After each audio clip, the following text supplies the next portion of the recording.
Olá, cidadão e cidadã, tudo bem? Eu sou Victor Souza, falando diretamente do dia 20 de novembro de 2025. Está começando mais um episódio do Midcast Política. Aqui nós debatemos os fatos que ocorreram na última semana e que influenciaram no cenário da política nacional, com muita informação, esperança e bom humor na medida do possível. E hoje aqui comigo temos ela, apressada, Thaís Kisuki. Tudo bem, Thaís? Bora gravar. Seguindo aqui a nossa apresentação no pique, Rodrigo, no pique, o blindado Rodrigo Hipólito. Tamo aí, eu tô blindado, nada me afeta, podem falar mal de mim, porque o cigarro mata ratos e baratas. E fechando o nosso quarteto de hoje, o querido da madame, Diego Schinello. Tudo bem, Diego? Nada me abala. Quem tem a referência tem, quem não tem, tenha. Eu queria muito ter. Arranje.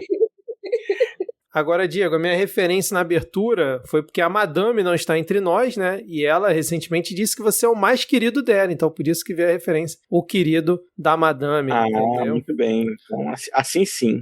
E aí, com esse gancho, a gente denuncia aqui que Ana Raíssa nos abandonou para ir para Minas Gerais. Vejam só a contradição. Enfim, a hipocrisia. Não por hipocrisia própria, ela já deixou claro isso. Não importa. Aqui a gente tá para denunciar, Rodrigo Hipólito. Aqui a gente não tá para justificar. Não, mas em defesa da minha amiga, eu digo que ela não queria sair de Brasília porque ela estava sentindo que Bolsonaro ia ser preso, ela tinha que estar lá. Exatamente. Mas não vamos defender, como ela saiu, ele não vai ser preso, ou seja, perdemos a oportunidade de ter Jair preso no feriadão por conta de Ana Raíssa. Exatamente. Mas tudo bem. Então, Ana Raíssa, na próxima gravação, ela se defende aí das acusações. Vamos agora para o nosso primeiro bloco.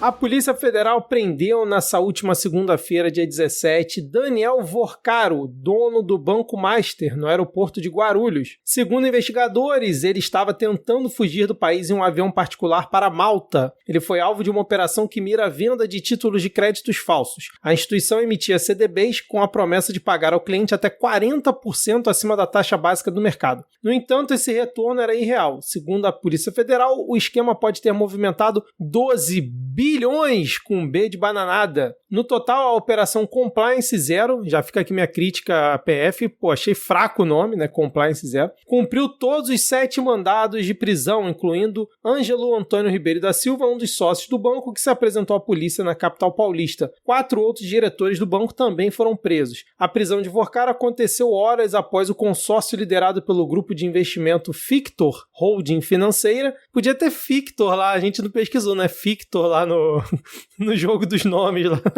no episódio sem pauta. Com certeza tem. Exatamente.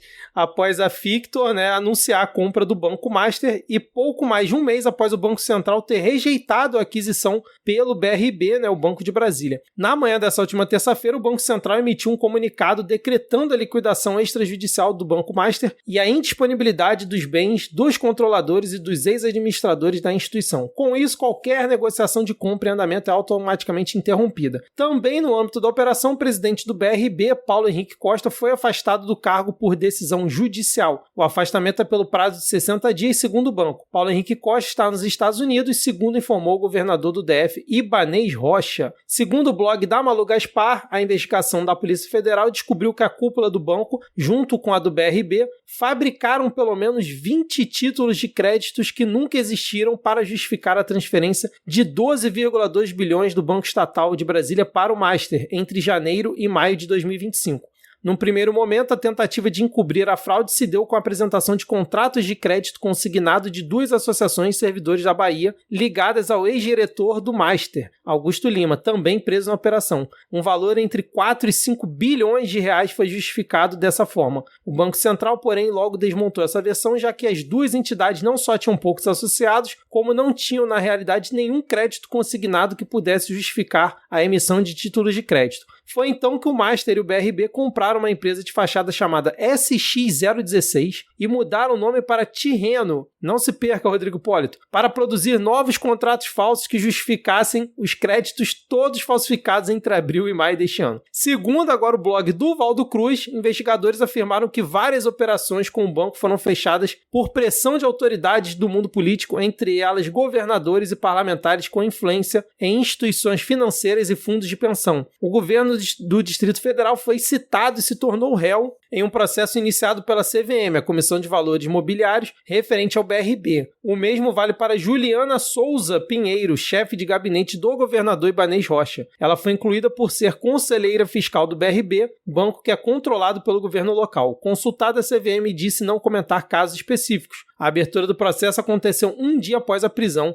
de Daniel Vorcaro. Enquanto isso, o Tribunal de Contas do Rio determinou há pouco mais de um mês que a Rio Previdência interrompesse investimentos nos fundos de investimentos administrados pelo Banco Master. Segundo a Corte de Contas, 25% do patrimônio do Rio Previdência foi aportado em fundos administrados pelo Banco Master. O órgão do governo do Rio é responsável pelo pagamento de aposentados e pensionistas. Em nota, o Rio Previdência informou ter sido surpreendido por uma decisão cautelar do TCE sobre os investimentos e contestou as informações de que teria aplicado mais de 2,6 bilhões na instituição, afirmando que o valor é só de cerca de 960 milhões, coisa pequena, em operação regular e dentro das normas. A liquidação do Banco Master deve se configurar na maior operação de indenização a depositantes da história do FGC, o Fundo Garantidor de Créditos. Para quem não conhece o FGC, ele é administrado de forma privada pelos participantes do sistema financeiro que aportam mensalmente valores para criar esse colchão que garante vários investimentos no Brasil, poupança, LCI, LCA, CDB e por aí vai, até o valor de R$250 mil. Segundo o fundo, juntas as instituições liquidadas do Grupo Master possuem uma base estimada de 1,6 milhões de credores com depósitos e investimentos elegíveis ao pagamento da garantia, que somam um valor aproximado de 41 bilhões de reais. Esse seria o maior montante já desembolsado pelo FGC, superando Bamerindos, que faliu em 97. O aplicativo do FGC se tornou mais baixado nessa última terça-feira na App Store da Apple, após a decretação da liquidação extrajudicial do Banco Master. Que bela história, hein, senhora e senhores? E fica aqui já o jabá da nossa nova estampa. Nunca confie em bilionário. Se tem, um resumo para você comprar um produto com essa estampa e expor ele, é essa história do Banco Master. Aliás, acessem aí na descrição do episódio a nossa lojinha para você comprar a nossa nova estampa. E agora eu quero saber o que vocês acharam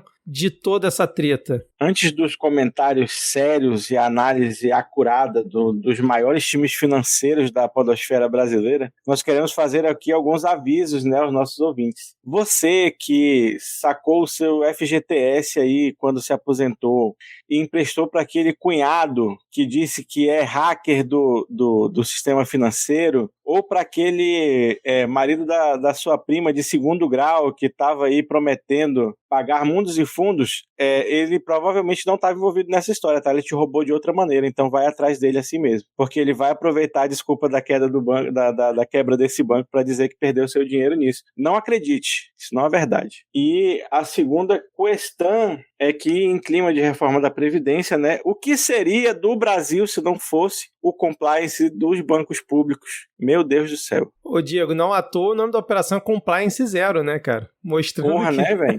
Ainda tinha mais uma outra coisa que eu ia falar.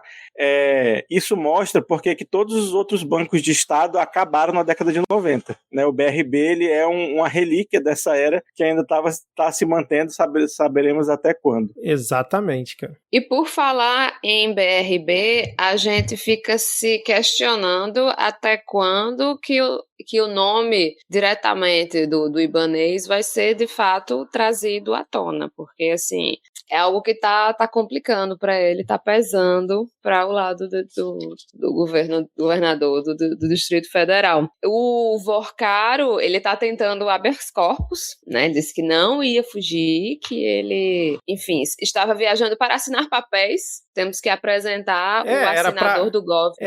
Era para justamente assinar os papéis da venda venda para essa holding, hein? Essa tal dessa Fictor, que tá com dinheiro do Emirados Árabes, uma coisa muito estranha, uma holding que quase ninguém conhecia, enfim. Enfim. Aí, a impressão que eu tenho é que o Banco Master, na verdade, era um esquema de pirâmide, né? Pela forma como ele funcionava, que ele fazia, não, pô, investe aqui E também pela logomarca do banco. Olha só. São duas pirâmides. Então, na verdade, estava bem claro, né? Só não viu quem não quis. E não sei porquê, mas os líderes da Câmara estavam querendo aprovar com urgência um projeto que permite a demissão de diretores do Banco Central, né? Porque a atuação do Galípolo nessa história toda foi essencial para que a sangria fosse estancada, assim, de forma a causar menos danos do que já vai causar a partir disso tudo. Também é importante pensar que esse é um momento crucial para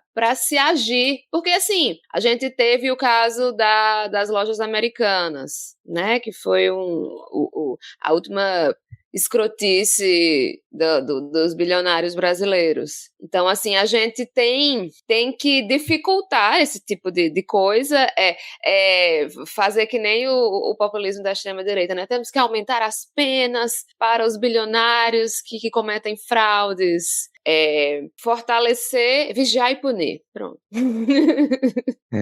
Primeiro, eu concordo com o Vitor, perdeu-se a chance de nomear essa operação de mestre dos bancos. Caralho, mestre dos bancos, pode... No final ele sempre some, né, cara? Vai some com o teu dinheiro. Exatamente. Tava tudo ali e não tiveram essa coragem, então eu acho que faltou coragem para a Polícia Federal. Depois, o Vitor sempre separa aqui 20 minutos para a gente comentar cada bloco. Eu acho que a gente vai ter dificuldade pela primeira vez em preencher esses 20 minutos. Talvez se tivesse alguém aqui da área de economia, a gente conseguisse, porque eu acredito que daqui a pouco o Vitor vai explicar um pouco melhor ali os problemas disso dentro do setor financeiro, né? Mas mesmo assim a coisa me parece tudo muito óbvio. E eu tenho uma dificuldade enorme de analisar com seriedade esse tipo de notícia, porque para mim nada faz sentido. Tudo que se fala do mercado financeiro quando chega nesse ponto é uma grande ficção. Você inventa investimentos, você inventa dinheiro, você inventa empresas, nada tem lastro na realidade, não há nada de concreto quando você vai observar o que se tem de valor e como que esses valores são movimentados. Então o sujeito, ele inventa um banco, ele inventa outras empresas para poder fazer investimento nesse banco, ele convence as pessoas a entregar o dinheiro delas, porque ele mesmo não tem dinheiro para poder fazer isso. Os bancos dependem de uma outra caixinha e que muitas vezes envolve dinheiro público, que aí é o dinheiro de verdade, que as pessoas produzem, pagam impostos, produzem riquezas e pagam impostos, e é esse dinheiro que vai sustentar as quebras de um banco ou outro que são recorrentes, né? Não só de bancos, de fechamento de empresas, quase de modo geral. Mas toda vez que a coisa chega numa certa escala, é que eu tenho dificuldade de simplesmente aceitar que a gente chegou num ponto da nossa história em que a gente normalizou isso. Porque uma coisa é você, como até o Diego falou, é você compreender como que acontece em pequenos golpes. Como que uma pessoa ela pode enganar a outra pedindo dinheiro dela e dizendo, opa, vem comigo que vai dar bom. Agora, quando isso chega na escala de centenas de milhões, e nesse caso de dezenas de bilhões, é difícil aceitar que o mundo chegou nesse ponto em que essa escala de movimentação financeira e de riquezas está na mão de entidades particulares, que jamais foram confiáveis. Jamais na história da humanidade um empreendimento particular foi confiável. Não é. Então, nesse nível, a gente está falando de valores que eles estão próximos do PIB de alguns pequenos países. Assim. É uma coisa esdrúxula. E aí você pensar que isso é até pouco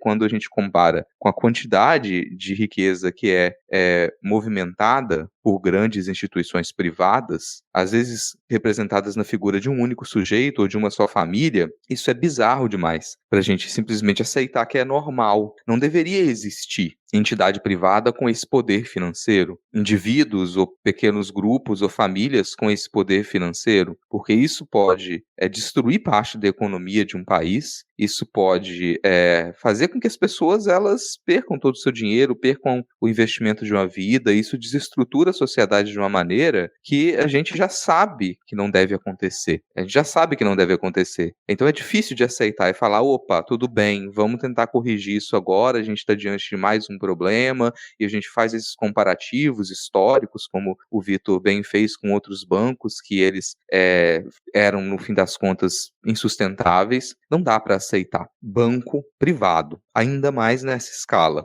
Mas isso a gente não vai corrigir, então tem um tom de frustração quando a gente fala sobre essas coisas, porque é tão ridículo, é tão evidente que não deveria funcionar assim, e no entanto a gente não vislumbra nenhuma proposta de modificação concreta, a gente só fala em fiscalização, a gente fala em ser mais rígido com algumas leis, mas a gente não fala em um caminho para proibir que isso exista, porque não importa se você vai fazer fiscalização, se você vai ser mais rígido, se a gente permite a existência desse tipo de empreendimento, e ele está em escala global, a gente não tem um futuro razoável para a economia. E é claro, a pessoa ela pode, especialistas podem vir explicar para a gente por que isso faz sentido e qual é a coerência desse sistema, mas não é essa a discussão. Esse sistema ele pode ser coerente internamente, ele pode ter todas as suas justificativas para como ele funciona e por que isso é possível. Que isso é possível, eu sei, está acontecendo, mas não deveria ser aceitável. Não deveria ser aceitável. No projeto de sociedade que eu vislumbro, isso não é uma coisa minimamente razoável. Do mesmo jeito que não deveriam existir bilionários, não deveriam existir instituições que têm tal poder para poder movimentar riquezas, ter esse poder financeiro. Isso não é plausível, assim. Então, e aí você imagina que com poder também, o poder ele traz confiabilidade. Aí a gente está diante de um outro problema, porque o que faz com que esse tipo de golpe aconteça muitas vezes é que esse é um sistema que ele funciona dentro da confiabilidade. Então você tem métricas, você tem avaliadores, você tem indicadores de risco, e aí as pessoas iam procurar lá o Banco Master. Ele é confiável? E em muitos indicadores ia dizer sim, ele é confiável. Então isso só funciona na fé. É uma ideia de funcionar, nossa, peraí, uma coisa é como o Diego falou, uma coisa é eu confiar, eu vou confiar no meu cunhado e vou emprestar uma grana para ele. Agora, quando você formula um sistema que movimenta trilhões e trilhões mundialmente, ele é todo baseado em alguns sujeitos falarem, vai lá, fera, confia. É sério que eu tenho que aceitar que isso é razoável? Não dá. E aí a gente cai num problema inerente à fase atual do capitalismo tardio que a gente vive, né? Que é essa financiarização de tudo, onde, como o Rodrigo disse, tudo é um grande jogo de faz de conta, né? Inventa-se números e aí pessoas ficam ricas e milionárias da noite para o dia, da mesma forma perdem tudo. Vale lembrar o caso do Ike Batista, que era milionário e da noite para o dia não era mais, porque o dinheiro dele não existe, como não existe nenhum valor real, né, em todas esses videogames sofisticados que a galera chama de mercado financeiro. Pra você ter uma ideia, na época da Operação Carne Fraca, por exemplo, a JBS ela é a maior produtora de proteína animal do mundo, e a maior fonte de renda da JBS não é vender carne, é o mercado financeiro. E aí tudo isso se sustenta pela gente pagando imposto, são os sistemas de rolagem da dívida. Então, no fim das contas, é o nosso dinheiro, né? Porque o valor ele não surge do nada, ele precisa vir de algum lugar. E é do nosso trabalho, né? O único jeito de gerar valor no sistema capitalista é o trabalho. E aí, como investir em capital industrial e fazer empreendimentos era muito arriscado, gente quebrava, eles começaram a ter esses esquemas, né, do mercado financeiro, que nada mais é do que um sistema de roubar a gente de uma maneira mais sutil, da nossa mais-valia, né? Porque você passa a não produzir mais nada, e aí você não tem que pagar mais o seu funcionário porque para ele consumir, só que esse sistema ele é insustentável, porque o ser humano continua tendo que morar, que vestir, que comer, que andar, que se locomover, né? E aí a gente vai ver cada vez mais o crescimento dessas crises e dessas bolhas dos mercados rompendo por conta disso, né? Que como o Marx dizia, não é que o capitalismo sofre crises, a crise é um processo interno inerente ao capitalismo, então toda hora vai ter uma dessas, porque como o Rodrigo disse, depende de pessoas que querem, né, enriquecer às custas dos outros. E aí uma maneira que a gente tem aí de pensar, por exemplo, né, Rodrigo, nesse fim desse sistema, não é um fim em si, né, que aí só com a revolução, né, estatizar tudo e tal, mas uma auditoria da dívida já é um bom começo para tirar, né, o que o governo aporta todo ano nesse sistema de especulação infinita, né? Só isso já daria um puta gás assim, e para a economia do Brasil também, né, que vai uma parte considerável do orçamento da União só para pagar o juro de rolagem da dívida, e muitos desses papéis da dívida são como esses papéis que o Vorcaro supostamente criou aí dentro desse esquema, né? São papéis que não têm de fato valor nenhum. Você diz que o governo te deve porque sim, e o governo, por estar dentro da influência ali do interesse dos bancos, entra nessa história, né? Você teve países aí como o Equador um tempo atrás que auditou a dívida pública, caiu mais 75% da dívida pública, né? Isso é um sistema, é uma coisa que é plausível, né? Seria plausível diante de um governo sério de ser feito, né? Para tentar pelo menos desacelerar esse crescimento dessas bolhas. Mas, infelizmente, não é do interesse, né? Porque, como já foi falado aí, o Congresso já está se mexendo para proteger essa galera. E aí, como eu comentei mais cedo, né? Os bancos dos estados, eles acabaram por um motivo, né? Porque todos eles sempre eram usados para esquemas nesse sentido, para esquema de beneficiamento de corrupção, etc e tal.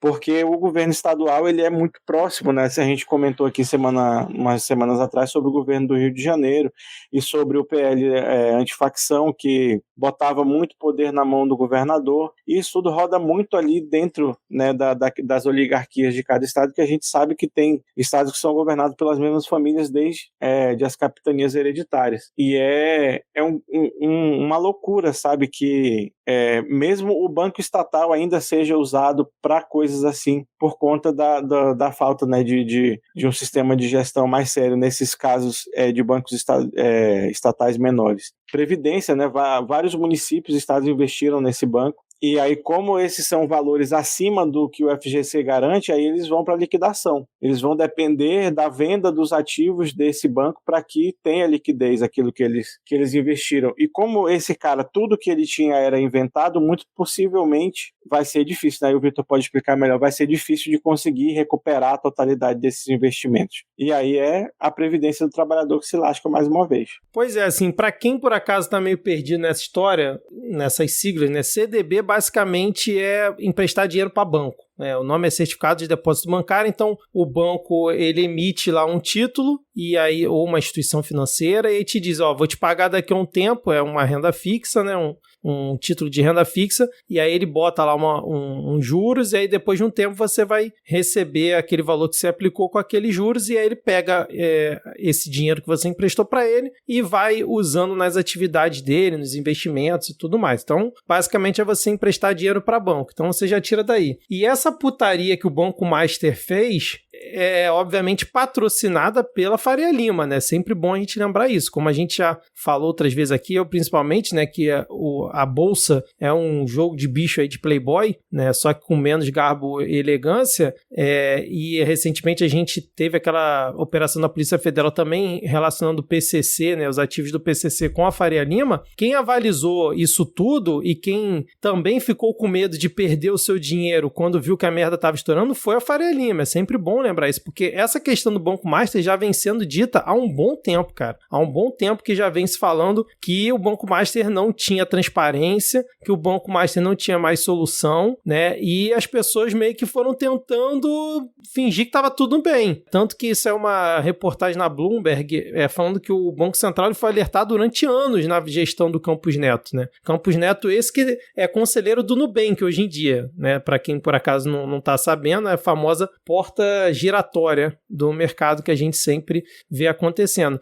Então, assim, não é uma novidade, né, essa falcatrua que o Banco Master parecia estar fazendo, mas agora quando veio a operação, ficou nítido, né, qual era o verdadeiro esquema. Pô, eles estavam tentando usar a Associação de Aposentados da Bahia para emitir crédito consignado para você vender esse título e tentar pegar o dinheiro. E aí o louco é você ver que, recentemente, você teve Ciro Nogueira atuando nos bastidores para tentar defender o Banco Master, né? E aí já tem pessoas falando que pode ser o próximo a ser alvo de operação, Ciro Nogueira, o próprio Ibanez, né? Por conta dessa operação do BRB, né? Que a gente comentou agora há pouco. Inclusive o BRB, na operação que o Banco Central rejeitou, ele ia comprar o Master, né? Os ativos do Master, mas o controlador ia continuar sendo o Vorcaro. Olha que bonitinho, você compra o banco, você, né, gasta uma grana, mas não, ó, o controlador continua sendo ele, que é um cara muito legal. Então, assim, as chances... Isso aí não é compra, não. Isso é dar dinheiro. Eu dei o dinheiro pra pessoa, eu não comprei nada. Exatamente. Então, assim, as chances de ter desse negócio respingar em muita gente do meio político é gigantesca, realmente. Só se você pegar esses poucos exemplos, você já vê como é que eram os tentáculos ali do Banco Master. Então, tinha muita gente enganando os outros e muita gente ganhando dinheiro em cima das pessoas que eram enganadas. Agora, se isso vai realmente chegar em quem tem o poder, a gente não sabe, né? Porque no Brasil a gente já viu vários históricos de operações que chegam até um determinado ponto, imagina-se que ela vai ultrapassar esse ponto e ela não ultrapassa. Então, eu acho que Brasília deve estar numa tensão que há muito tempo não se via, cara, desde aquela operação do PCC e agora com essa questão do Banco Master. Lembrando que o Banco Master, ele já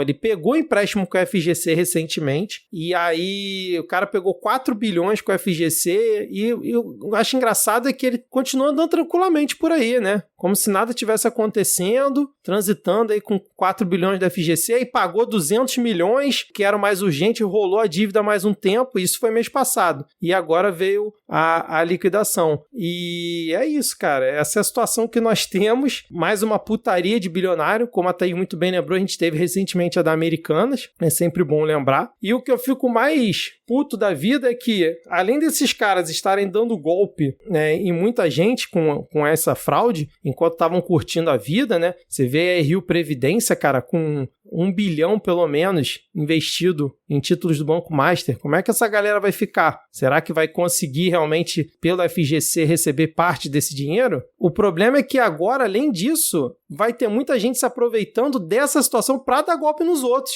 Vai ficar ligando para aposentado, vai ficar ligando para pessoa que talvez não tenha tanta instrução de como agir, para dizer que não, eu vou agilizar aqui o seu dinheiro junto ao FGC, me faz aqui um Pix que eu agilizo para você e vai dar golpe nos outros. Então, assim, além de todo o mal que esses bilionários, que esses filha da puta fazem com a sua forma de agir, ainda vai ter essa situação a reboque que as pessoas com certeza vão ser enganadas por quem vai querer aproveitar essa situação para poder meter a mão no dinheiro do trabalhador, cara. Mais uma vez, muito triste, né, uma situação como essa está acontecendo, mas como muito bem vocês comentaram, né, isso é um retrato, né, um resultado de algo muito mais amplo, né, de uma situação que, no que se refere só a esse golpe aí do Banco Master, né. Vamos ver se chega em políticos, porque é o que eu estou esperando agora. Porque o Vorcaro, para mim, já se fudeu. Inclusive, a desembargadora rejeitou, né,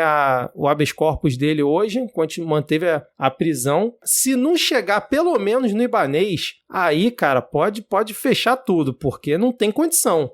Só para um último comentário, assim, primeiro é sobre o Ibanez, que é surpreendente que ele ainda esteja na vida política, então eu não tenho tanta expectativa quanto o Vitor, porque figuras como o Ibanez, quando eles já estão envolvidos com tanta coisa, eles continuam onde eles estão, é porque tem mais por trás. Então, o Ibanez sim tem um corpo político fechado aí, né? Então eu não duvido nada de que ele escape mais dessa. E a outra é que eu gostaria muito que a gente modificasse ali o modo, as palavras, a gente usasse outras palavras para poder tratar desses assuntos. Eu odeio a palavra investimento, porque na grande maioria das vezes o que a gente está chamando de investimento é só emprestar dinheiro, como o Vitor bem explicou. Então você está emprestando dinheiro para banco. Você não está fazendo investimento, você está emprestando seu dinheiro. E se a gente falasse emprestar dinheiro, talvez ficasse mais nítido para as pessoas. Peraí, você vai realmente emprestar o seu dinheiro para essa pessoa que você não conhece? Você vai fazer isso? dinheiro, não é investimento. Porque aí é uma cadeia eterna de dinheiro emprestado que não chega a lugar nenhum, que não produz nada. Então a pessoa empresta o dinheiro para o banco e o banco vai emprestando dinheiro, aí se eu vou fazendo o investimento é sempre emprestar dinheiro, né? Então isso é bom se a gente parasse de falar, isso são investimentos. É dinheiro emprestado, porque o que o bilionário faz e que ele chama de sua riqueza, de seu patrimônio, é uma dívida gigantesca. Então só existe bilionário porque ele deve para muita gente. Só que a gente inverteu o Tem que sentido da dilapidar palavra. as fortunas. Exatamente. Tem que concordar com essa voz do além. Porque é uma eterna dívida, cara. A gente fala que rico não tem problema de fazer dívida, porque o que a gente chama de riqueza dele é dinheiro pegado dos outros. É só isso. Exatamente, Rodrigo Hipólito. E aproveitando esse gancho, vamos agora para o nosso momento jabá, porque aqui a gente não pega dinheiro dos ouvintes. Pelo contrário, a gente pede o apoio financeiro para manter o podcast e ainda entrega episódio extra, né, nos últimos meses, aí quantos já não foram. Então, assim, aqui tem transparência, aqui tem compliance, Rodrigo Hipólito. Aqui tem compliance, aqui tem transparência, e fica essa dica, assim, em vez de você pegar o seu dinheiro e colocar o seu dinheiro para comprar algo que não existe, aqui você pode colocar o seu dinheiro para coisas que existem, porque se você apoia o Midcast, o episódio semanal existe, você pode ouvir o episódio semanal, né? Ele não é uma ficção, ele existe, você pode ouvir. Então fica o agradecimento para todo mundo que nos apoia em apoia.se/Midcast a partir de R$5. Isso permite que a gente tenha um episódio semanal comentando os principais fatos da política nacional, e além dessa categoria inicial de R$5, se você apoia a partir de R$20, você tem direito a conteúdo extra no portal do Apoia-se, você tem o seu nome lido aqui no final do episódio, a partir de R$50, conteúdo extra, nome lido e um link exclusivo para acompanhar aqui as nossas gravações ao vivo, poder interferir na dinâmica do episódio, fazer comentários, corrigir as besteiras que a gente fala. Tem também a categoria a partir de R$100, que é a Ministério do Amor, que além de todas as benesses anteriores, você ainda terá o nosso eterno amor. Além do episódio semanal garantido, a gente tem também a nossa campanha do Pix recorrente na chave podcastmid@gmail.com. A cada R$500 que a gente consegue arrecadar em podcastmid@gmail.com, a gente lança um episódio extra no mês seguinte. A gente já produziu muito episódio extra durante esse ano. O primeiro episódio extra do mês é sempre um pauta livre, e a partir daí a gente faz transmissões ao vivo com os mais variados e absurdos formatos. A gente está chegando no final do ano, então a gente fica muito feliz se vocês nos apoiarem para a gente poder garantir as gravações dos episódios, garantir a troca de equipamento, garantir a hospedagem e a gente inventar mais moda, porque o Vitor está sempre tendo ideias, mas é bom lembrar que dezembro a gente só consegue entregar um episódio extra. Então, se a gente bater a meta de R$500, o episódio de pauta livre está garantido. Se vocês quiserem ajudar a nossa caixinha de Natal, a gente aceita de bom grado, ficamos muito felizes, mas em dezembro a gente só consegue garantir um episódio extra, a gente não bateu a primeira meta ainda. Mas falando em adquirir coisas concretas, na lojinha do Midcast, que está linkada aqui na descrição do episódio, você pode pegar o seu dinheiro e comprar de verdade coisas que existem. Produtos com as estampas do Midcast. Não confie em bilionário, tem que dilapidar as fortunas e pau no cu do Mickey Mouse. Clica aqui na descrição do episódio, verifica os produtos que estão lá na nossa lojinha e considere comprar algum deles. Aqui na descrição também você encontra o link para o nosso canal do WhatsApp, onde a gente divulga sempre que tem lançamento de um novo episódio, cortes, extras e as enquetes do MidQuest. Também o link para o nosso grupo do Telegram, que foi criado e é gerido por ouvintes do Midcast. É isso, Victor Souza? É isso, Rodrigo Hipólito, e agora vamos para uma grande atualização de notícias passadas no nosso segundo bloco.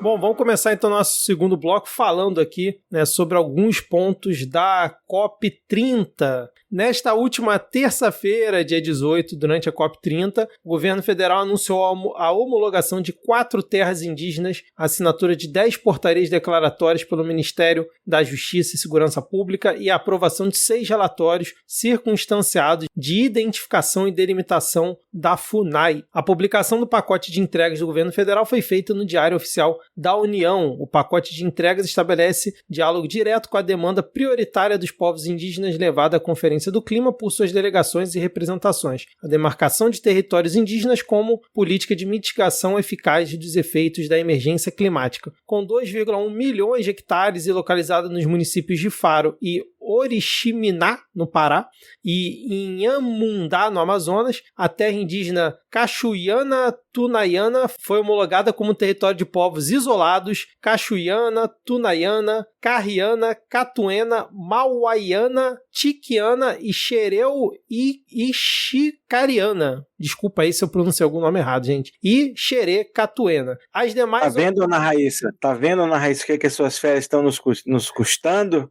Olha aí. As demais homologações são todas no estado do Mato Grosso. A terra indígena Parecis, em Diamantino, teve sua posse permanente destinada ao povo Parecis, com superfície total de 2.770 mil hectares. A terra indígena Uirapuru, do povo indígena Paresi, possui 21.600 hectares e está distribuída entre os municípios de Campos de Júlio, Nova Lacerda e Conquista do Oeste. Já a terra indígena Manoque, do povo Iranche Manoki, ou Manoque, desculpa mais uma vez, possui 250 mil hectares. Com isso, aumenta de 16 para 20 o número de terras indígenas demarcadas desde a criação do Ministério dos Povos Indígenas. Ainda sobre a COP, o chanceler alemão Friedrich Merz comparou de forma depreciativa o Brasil com a Alemanha durante um discurso realizado no Congresso Alemão do Comércio. Merz disse que seu país era um dos mais bonitos do mundo e que todos os jornalistas alemães que estiveram na COP, em Belém, ficaram felizes de ir embora da cidade. Abre aspas. Senhoras e senhores, nós vivemos em um dos países mais bonitos do mundo. Perguntei a alguns jornalistas que estiveram comigo no Brasil na semana passada, quem de vocês gostaria de ficar aqui? Ninguém levantou a mão. Todos ficaram contentes por termos retornado à Alemanha, especialmente daquele lugar onde estávamos. O discurso foi transcrito e disponibilizado pelo governo alemão e publicado no site e no canal do YouTube do Congresso Alemão do Comércio. O presidente Lula rebateu a fala do chanceler. Durante o discurso no interior de Tocantins, Lula disse que Merz deveria ter aproveitado a cultura e a culinária paraense durante a visita ao Brasil e afirmou que Berlim não oferece 10% da qualidade de Belém. O que vocês acham de botar o áudio do Lula aqui já aqui pra gente escutar? Eu ficava o tempo todo falando, come a maniçoba. Vamos botar aqui a fala do Lula, só um instante. O primeiro-ministro da Alemanha, esses dias, se queixou. Eu fui no Pará, mas eu voltei logo porque eu gosto mesmo de Berlim. Ele, na verdade, devia ter ido num boteco no Pará. Ele, na verdade, deveria ter dançado no Pará. Ele, na verdade, deveria ter provado a culinária do Pará. Porque ele ia perceber que o Berlim não oferece para ele 10% da qualidade que oferece o estado do Pará, cidade de Belém. Então, companheiros e companheiros, e eu falava toda hora, coma maniçoba, porra. Então, esse aí foi o Lula. Eu quero tatuar essa frase, velho, na minha testa. Come a maniçoba, pô. Porra, eu falava toda hora. Come a maniçoba, porra, é muito bom. Porra. Então foi essa aí a resposta. Isso aí, ó, vale estampa. Coma a maniçoba, porra. É verdade, cara. Vale total.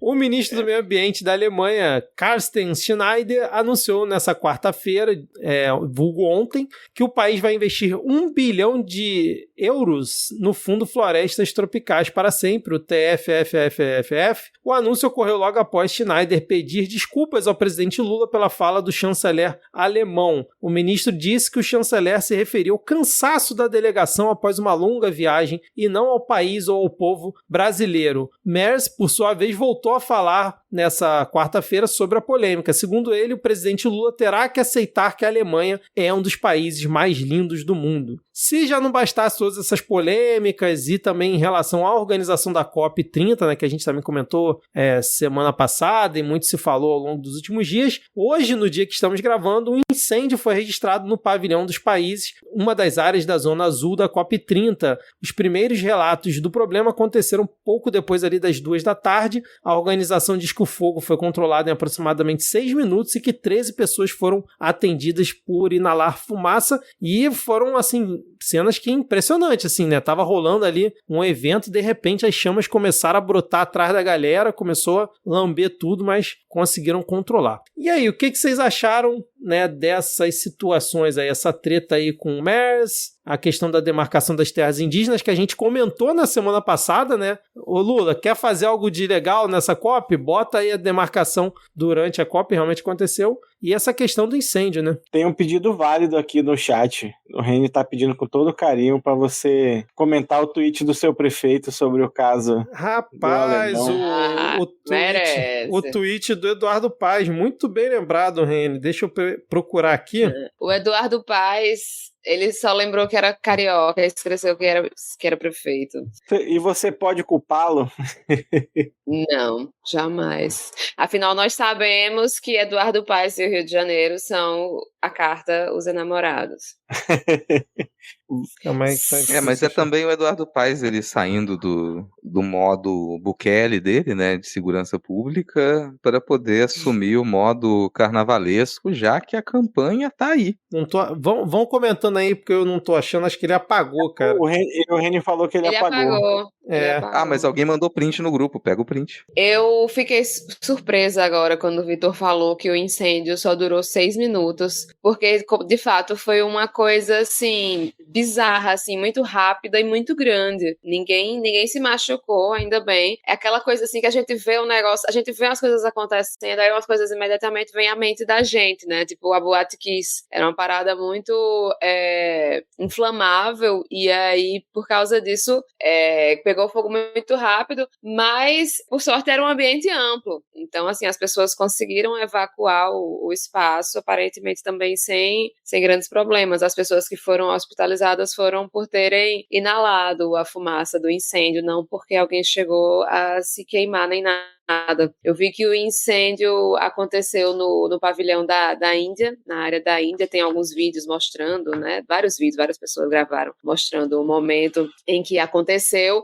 E aí assim como muitas outras pessoas, devem ter visto isso e pensado, isso tá com cara de... Ai, não é boicote a palavra, é... sabotagem!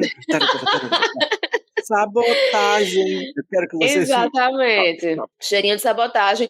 Eu acho que talvez o momento mais crítico da COP, onde pareceu que as coisas, oh meu Deus, o que está acontecendo, acho que foi quando os indígenas apareceram reclamando os seus direitos, né? E só que eu acho que, de certa forma, acabou que o governo conseguiu reverter muito da má impressão que possa ter ficado com essa coisa de a própria ministra Sônia Guajajara ter se posicionado ao lado dos indígenas, ter levado eles para dentro do evento. E essa demarcação das terras indígenas, não só teve as demarcações, mas teve outros processos que também foram adiantados, né, homologações. Então, assim, parecia que estava ficando bem, parecia que as coisas estavam se encaminhando para que fosse uma COP de sucesso, né, uma COP onde a população teve voz para se manifestar. Houve sim truculências desnecessárias, mas que isso aconteceu em um momento só e depois não aconteceu mais, né? Não foi algo assim permanente. Eu acho que essa foi a COP de todas que aconteceram até hoje, onde houve maior participação de povos originários. E como os povos originários são guardiões dos biomas naturais, né? No caso dos povos originários das florestas tropicais, eles são guardiões das florestas tropicais, não só por evitarem a destruição delas, por preservarem, mas também por terem sido, muitas vezes, quem as construiu, no sentido assim, de que as florestas tropicais muitas vezes são uma produção humana, não é algo assim que surgiu naturalmente, né? Foi algo pensado e produzido, como há indícios de que a Amazônia é assim.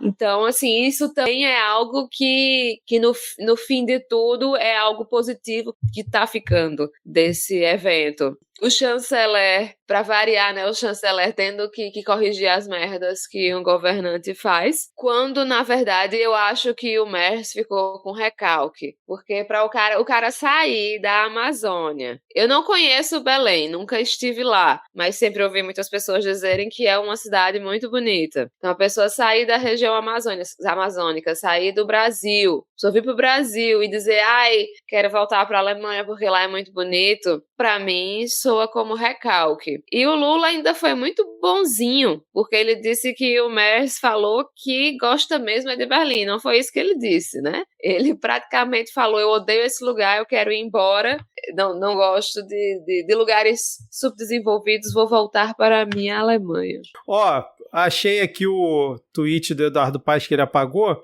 Ele botou assim, ó: como meus amigos Igor Normando e Helder Barbalho são muito educados, eu digo aqui o que eles pensaram. Filhote de Hitler, vagabundo, nazista. Tudo em caixa alta com exclamação. Após a repercussão negativa, Paes excluiu a publicação e fez um novo post no qual recuou e adotou um tom diplomático. Já dei minha desabafada de hoje. Fiquem tranquilos no Itamaraty. Viva a amizade Brasil e Alemanha que me emociona.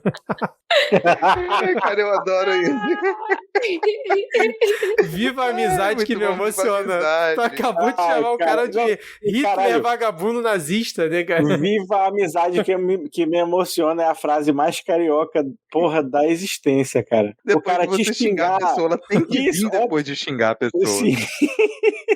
Porra, muito bom. E eu ri muito com uma comediante alemã que mora no Brasil, comentando sobre essa fala do Merz. E ela começou a criticar ele, falar que o povo da Alemanha não estava feliz que ele tinha voltado, que ele já tinha falado uma outra merda essa semana, e que às vezes o cara tá meio influenciado, assim, pelos seus amigos de mais de 100 anos que tem parentes na Argentina. Acho que foi, não sei se foi hoje ou se foi ontem, ele foi fazer um discurso num evento lá e a galera saiu do auditório durante a fala dele em protesto a essa merda aí, mas... Eu acho pouco, eu acho que deviam ter jogado chucrute nele, entendeu? Mas é isso, né?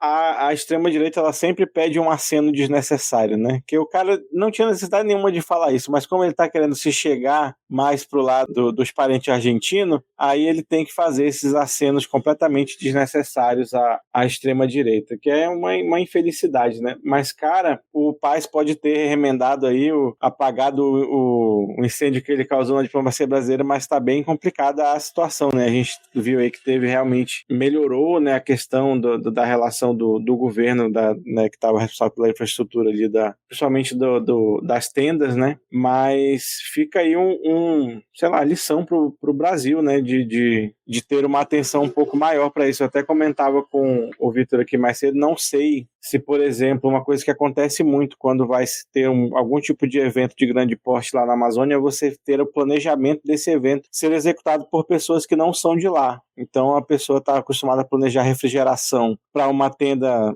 aqui no Sudeste, por exemplo, ela não vai dar conta, né, da refrigeração necessária para abastecer lá. Então é uma questão de cuidado mesmo do Brasil para isso, né? Eu vi gente também falando que era para culpar a Vale pelo incêndio, né? E assim, vamos culpar a Vale por todas as coisas possíveis e imagináveis, mas a Vale construiu o parque da cidade, mas a tenda em si, onde teve incêndio, não foi a Vale que fez, né? Mas todo o resto é culpa da Vale, sim. Eu vi um post no Blue Sky, inclusive muito pertinente, né, falando que a Vale estava financiando via greenwashing um grande evento de greenwashing, então é meio nesse sentido aí. Cara, assim, pra mim tá nítido que alguém usou um equipamento de 20 amperes em uma tomada de 10 amperes. Isso é nítido que aconteceu, tá na cara, né? Tá explicado, então. Gente, a gente vai comentar semana que vem os aspectos mais consistentes da COP, né? Para que a COP o que realmente aconteceu na COP, a gente vai ter tempo para comentar isso na semana que vem, até porque aí talvez a coisa já tenha amadurecido e talvez a gente possa, né, ter a colaboração de pessoas que entendem muito mais do assunto do que a gente. Então, nesse primeiro momento, fica um comentário superficial e é claro que não daria pra gente ignorar, claro que a gente ia se deter mais nessa declaração do Frederico Mello, né, que me soa muito, para mim tem a mesma energia de Rodrigo Constantino chamando Scarlett Johansson de feia. É muito similar, assim. Não tem cabimento o sujeito vir pro Brasil e falar, tal lugar é mais bonito. Restrinja-se a sua restrição. Seu país não tem nem tamanho para isso. Não tem, não consegue, assim. Acho que a galera foi muito educada até. Acho que o Lula foi muito educado, porque se a gente quisesse levar as coisas às últimas consequências, vai falar, olha, eu acredito que essa opinião do Frederico Mello, ela não representa boa parte da população alemã, inclusive porque aqui no Brasil a gente tem cidades inteiras que são construídas pela tradição alemã. Por quê? É muita gente que não quis ficar na Alemanha, porque aparentemente lá não é tão bom assim, né? Porque a gente recebeu e recebe tanta imigração alemã ao ponto de a gente não só ter a cultura que você conhece em Belém, mas nós temos também a sua cultura alemã. Ela nem é sua mais, porque a gente conseguiu melhorar a sua cultura. Então a Alemanha, ela é tão, não chega nem a ser 10%, ela está tão abaixo da riqueza estética e cultural no Brasil que a gente já integrou a riqueza estética e cultural alemã aqui, né? Pergunta para os alemães que imigraram para o Brasil, que vieram, porque aparentemente não estavam sendo bem tratados na Alemanha, vieram para cá, constituíram famílias e continuam a ser bem tratados aqui no Brasil há mais de 100 anos. Então essa é uma coisa que mereceria ser falado, assim. O Brasil acolhe pessoas de todos os países, de todas as regiões, todas as culturas, compõem a cultura brasileira. Ô, Rodrigo, isso nunca deve ser esquecido, né? Tem Joelma? De imigrantes também. Tem Joelma em Berlim? Não tem Joelma em Berlim, né, cara? Tem Joelma, não tem Maniçoba, cara. Tem Maniçoba, país cara. Sem, assim, há de se questionar se um país sem Maniçoba mereceria ser chamado de país. Tenho minhas dúvidas.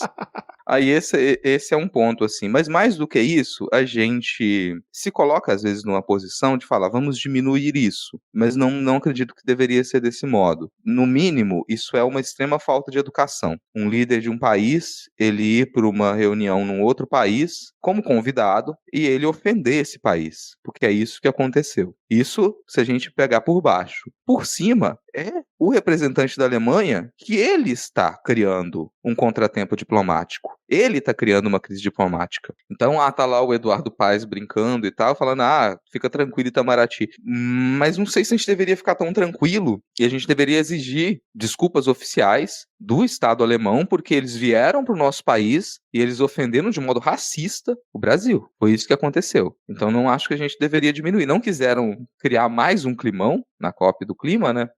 Entendo também isso, mas não dá pra gente aceitar esse tipo de comportamento que a gente recorrentemente vê na extrema-direita e que em um Brasil do Bolsonaro, a gente ia baixar a cabeça e falar realmente, nós somos horríveis e vocês são muito superiores a nós, mas esse não é mais o Brasil que baixa a cabeça. Mas ainda assim me diverti muito com a reação do Lula e não acho que ela tá errada, né? Dava pra ser mais pesado, mas não acho que ela tá errada. Prova uma maniçoba. É isso aí, prova uma maniçoba, fica aqui o recado. E aí eu vou deixar a recomendação de especialista pro chanceler alemão para provar uma maniçoba cozida por 3 dias, tá? Não mais que isso. Olha aí, aqui tem informação, Mers, fica aí o recado. Vamos agora pro nosso... Seu Mers, exatamente. Deixa eu dar boa noite aqui para Laís de Moraes e para Cristine, que também estão aqui agora nos acompanhando junto com o Rene nessa gravação aqui de hoje. Vamos agora para o nosso próximo tópico, pois a Câmara dos Deputados aprovou nessa terça-feira também, dia 18, o projeto antifacção para combate ao crime organizado. O placar foi de 370 votos a 110 contrários, né? O texto atual endurece penas, cria tipos penais específicos para ações de facções e amplia instrumentos de investigação. A gente comentou muito sobre isso na semana passada, né? O texto não altera a lei antiterrorismo e não mexe nas regras que tratam das atribuições da Polícia Federal. Apesar do acordo parcial para o texto, líderes governistas avaliam que a versão atual ainda descapitaliza a União e a Polícia Federal, especialmente no trecho que define o destino dos bens confiscados de facções. O presidente Lula criticou a forma como o projeto foi aprovado. Em uma rede social, ele disse que o texto com a redação dada pelos deputados, favorece quem quer escapar da lei. Após a publicação de Lula, o presidente da Câmara, Motinha, também usou as redes sociais para afirmar que o governo optou pelo caminho errado. O texto original, batizado de PL Antifacção, foi modificado 5 vezes antes de ser aprovado pelos parlamentares e passou a ser chamado de Marco Legal do Combate ao Crime Organizado. O texto ainda terá de passar pela análise do Senado, que pode alterar o projeto, e pela sanção do presidente Lula, antes de virar lei. O presidente da CCJ do Senado, Otto Alencar, sinalizou que o projeto de lei deverá passar por mudanças durante a tramitação na casa. Otto disse que pretende ouvir a Polícia Federal, o Ministério Público, a Polícia Civil e demais órgãos envolvidos no enfrentamento ao crime organizado antes de definir a versão final. O relator do projeto no Senado será Alessandro Vieira, anunciado pelo presidente da casa, Davi Alcolumbre. E, juntando aqui com esse tema, não tem correlação, mas era porque esse era o nosso último tópico, mas surgiu aqui um breaking news que vai vir depois desse, hoje aqui no dia que estamos gravando, que é o Dia da Consciência Negra, né, dia 20 de novembro, o presidente Lula indicou o advogado-geral da União, Jorge Messias, para ocupar a vaga de Luiz Roberto Barroso como ministro do STF. A informação foi confirmada pelo Palácio do Planalto. E aí, rapidamente, né, atualizando, né, questões que a gente também já tinha comentado em episódios passados, a questão aí do projeto antifacção, que a gente falou bastante no episódio passado, e da possível indicação do Messias por parte do Lula. O que vocês acharam dessas duas situações? Parece até que é provocação nomear o Messias justo no dia da consciência negra, né? Não podia nomear na sexta-feira. Pra que nomear num feriado? Nomear o Derrite no meio de toda... Derrite não, Messias. Você falou Derrite.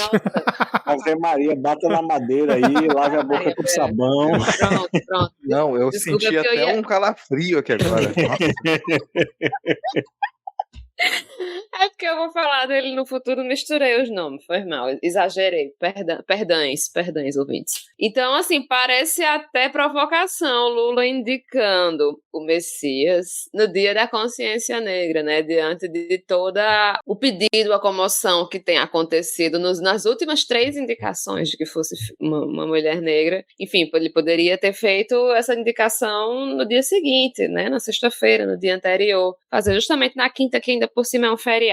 Parece que ele tá dizendo pra gente, não vai rolar, parem de me encher. Muito triste, Luiz Inácio. Eu fico um pouco mais tranquila vendo o projeto indo para a mão do Alessandro Vieira, que apesar de não ser uma pessoa no espectro da esquerda, mas é uma pessoa, assim, normal. É alguém que pensa as políticas de segurança de uma forma, assim, que parece que ele usa, de fato, o cérebro e raciocina. Então, assim, eu acho que essa passagem pelo Senado vai causar mudanças importantes. Eu acho muito engraçado o Hugo Mota falar com o maior orgulho do mundo que o projeto foi modificado 5 vezes, né? Como se fosse bom o projeto ter que ter passado por 5 alterações para ficar minimamente aceitável. E eu achei, apesar do Hugo Mota ter reclamado, eu achei interessante essa coisa do Lula falar que o projeto favorece bandido, porque é uma forma de pressionar o outro lado também, né? Que é porque, de fato existiram muitas fragilidades no processo, né, nesse projeto. Então, assim, é uma forma de pressionar e de dizer, olha aqui, eu estou tentando fazer, mas a direita, jogar para eles a bola que eles ficam jogando pra gente, mas a direita quer favorecer o crime, eu estou tentando. Uma coisa que eu esqueci de comentar aqui durante a introdução que eu fiz do tema foi o tweet do cara mijada, né? Botou assim, ó, depois da aprovação no Congresso: vitória do povo brasileiro no Congresso, aprovação do marco legal da segurança pública relatado pelo nosso secretário Derrite é um passo decisivo para asfixiar o crime organizado. Acabou a impunidade. Em São Paulo e no Brasil o recado é claro, lugar de bandido é na cadeia. E aí nós vemos um sujeito gozando com o PL dos outros, né, cara? Lugar de bandido é na cadeia, em breve esperamos o Bolsonaro. Cara, vamos ver, né? Vamos ver o que vai acontecer no Senado. Eu acho que só de não ter mexido, pelo menos ali nas competências da Polícia Federal, já foi uma micro vitória, porque realmente ia, como eu estava falando mal dos governadores de estado mais cedo, né, ia impossibilitar praticamente a atuação da Polícia Federal na investigação dos agentes do estado. Mas teve uma parte que foi muito ruim, né, do que passou, que a gente espera que o Senado reverta, que é o impedimento de a Polícia Federal usar os recursos apreendidos para combater o crime e também de fazer a apreensão, né, de bens dos criminosos. Aí, segundo o que está no projeto agora, a Polícia Federal vai ter que provar que a pessoa ia querer sumir com aquele bem, e aí, então daqui que a polícia prove, a pessoa some com o bem e aí não dá tempo. Então acho que esse é um ponto de atenção para a gente ter lá no que vai passar pelo Senado. E sobre a indicação do Messias, eu queria dizer que eu acho ruim indicar uma pessoa, aspas, jovem para esse cargo, porque, porra, o cara vai ficar 30 anos socado lá dentro, velho. É muito tempo para uma pessoa ficar num cargo dessa magnitude, praticamente incólume, né? A gente viu isso com o Celso de Mello, que aposentou um dia desses. Muitos dos nossos ouvintes não eram nem nascidos quando o Celso de Mello foi indicado pro coisa. Então, realmente, é muito tempo para uma pessoa ficar em um cargo vitalício, né? Não vou nem chover no molhado do que a Thaís já falou, é só isso mesmo. Só acrescentando, Diego, tá aqui no blog da Miriam Leitão, mais uma oportunidade histórica desperdiçada, afirma o coletivo Mulheres Negras Decidem sobre a escolha de Lula para o STF. Não tem muito além do que os colegas já disseram, não. Só talvez eu não tenha a esperança que a Thaís tem no trabalho do Alessandro Vieira. Assim. Eu sei que ele não é... A gente tem coisa muito pior no nosso Congresso, então a gente faz comparativos às vezes. Eu entendo isso também, que a gente olha para um lado e tem, né, um assassino confesso, no caso do Derrite, e aí do outro você tem um delegado que sabe organizar as frases de modo minimamente coerente, mas eu não confio tanto no trabalho dele. Então ele passa às vezes pra gente uma impressão de que ele não tá tão suscetível às pressões dos seus demais colegas ou a pressões externas ao Congresso e que por isso ele seria um pouco mais independente, né? Mas não sei se é assim que funciona. Talvez ele seja eficiente em passar essa mensagem, mas eu acredito que ele também representa interesses financeiros ali, que ele representa outros interesses políticos que têm certo poder sobre ele. Mas sim, ele vale ainda tem esse... Só rapidinho, Rodrigo, vale lembrar aqui uma frase que eu falei na época da CPI da pandemia sobre o Randolfo Rodrigues, né, que todo mundo estava fã dele. Ninguém vira senador da República de graça, à toa, né? Exatamente, Diego. Então, a gente vai torcer para que ele retire mais alguns desses pontos problemáticos, como que o Diego comentou, mas também não quero ficar muito esperançoso de que isso vá acontecer. Talvez aí uma coisa que a gente deixou de ganhar, porque eu digo que a gente deixou de ganhar porque a gente não tinha perspectiva de ter isso e a gente continua a não ter. Não conseguir construir na população uma percepção de que a esquerda ela tem projeto para a segurança pública. Porque a gente sabe que tem. Os projetos da esquerda para a segurança pública, eles nitidamente são mais eficientes do que os da direita. Mas a gente ainda não conseguiu criar essa percepção. Mesmo que a realidade ela seja explícita, mesmo que as cidades e os estados que têm altíssimos índices de violência, em que o crime organizado ele está institucionalizado e ele faz parte do poder público, sejam cidades que estão há décadas controladas pela direita e pela extrema-direita. Mesmo assim, a gente não consegue estabelecer uma percepção de que a direita e a extrema-direita fazem parte do problema da insegurança pública. A gente repete os projetos deles desde sempre e eles não dão certo. E a gente perdeu mais uma oportunidade de encabeçar projetos de segurança pública quando a gente tinha isso em mãos, a gente não conseguiu fazer com que isso andasse e agora esse projeto ele toma corpo e ele vai adiante com o nome do Derrite, que toma destaque e que muito provavelmente numa próxima eleição ele já vai tentar um novo cargo, vai tentar se elevar, talvez a senador, não duvido nada disso. Então esse é uma coisa que a gente deixou de ganhar. E vou tentar não ser tão desesperançoso, tá, Thaís? Vou tentar ainda acreditar que é possível essas pequenas mudanças e que isso não se transforme num problema maior, numa bola de neve para frente. Sobre a indicação do Messias, a gente já sabia, então todo mundo já estava se preparando psicologicamente para esse momento. É triste e é desagradável também que isso aconteça no dia de hoje, né? No dia da consciência negra. Concordo com o Thaís, parece até uma chacota que seja feita nesse momento. Eu sei que é difícil, às vezes, tocar nesse ponto, que muita gente reage de modo negativo quando a gente fala isso, mas, gente, há de se considerar problemático que a gente tenha, num número extremamente restrito de ministros e ministra no Supremo Tribunal Federal, uma maioria cristã e mais um nome evangélico. Então, assim, se você acha que não tem relação, que isso não é importante, meus pêsames pela morte dos seus poucos neurônios, assim. Muito triste para você também. Mas faz diferença. A gente tá diante de disputas que elas são político-culturais, religiosas, e a gente ter figuras lá que elas são declaradamente cristãs, evangélicas, e não só isso, que elas declaram publicamente que o modo como elas veem o mundo, aquilo que elas defendem como diretiva política, como justiça, está ligado a essa visão de mundo. Isso é extremamente problemático. Eu não estou dizendo que para ser ministro ou ministra do STF a pessoa não possa ter religião. Não é isso. Mas a gente já tem um domínio.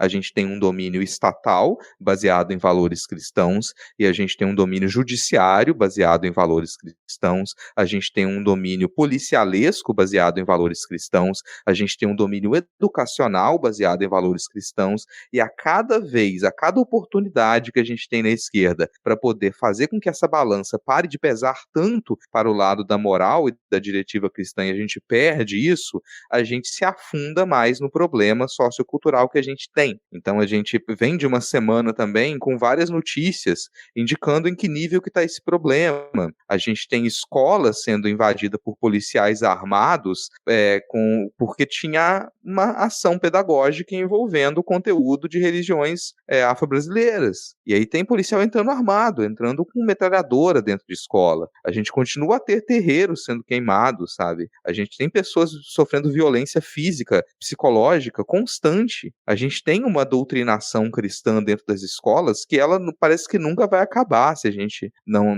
aproveitar essas oportunidades, né? Então é uma tristeza e é uma tristeza muita revolta, porque são poucas as chances que a gente tem de fazer isso. São poucas. E a gente está num cenário em que cada vez mais a violência religiosa ela se torna uma pauta da qual a gente não pode desviar. Então, essas questões elas estão dentro do racismo climático, né? Racismo ambiental, que ele foi tópico de discussão na COP agora. A gente está com uma série de ataques constantes a culturas de matriz africana, a indígenas nem se fala, né? Que a gente passa por um processo de apagamento, por um genocídio que ele parece que não acaba e que ele está diretamente vinculado às práticas das instituições cristãs e evangélicas, principalmente. Então, e a gente resolve ignorar essa discussão, a gente resolve agir como se fosse absolutamente razoável falar, não importa, os aspectos religiosos não importam aí, a gente só está discutindo os aspectos, a competência, os aspectos jurídicos e políticos, essas coisas não estão desligadas e a gente está ignorando o problema real, a gente está ignorando violência real,